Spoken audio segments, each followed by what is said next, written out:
Hello po, what if January 3, 2024 ang kanyang EDD? Then nanganak siya ng December. Same qualifying months po ba? Hi Beb! For today's video, sasagutin natin yung question ni Ma'am Elise Chan. Beb, kung ang EDD niya ay January 3, 2024, pero napaaga ang panganganak niya ng December 2023, mababago po ang qualifying period nun. Para malaman kung siya ay qualified sa maternity benefits, i-exclude natin ang semester of contingency na mula July 2023 to December 2023. Now, ang magiging qualifying periods niya ay mula July 2022 to June 2023. Diyan po magse-select ng at least 3 to 6 highest monthly salary credits.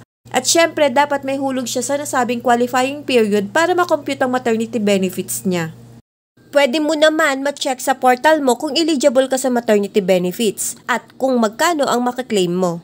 Dito sa My.SSS account, proceed ka sa inquiry, then go to eligibility, and select sickness maternity. Next, i-click mo lang ang maternity, then input mo lang yung details, and click submit.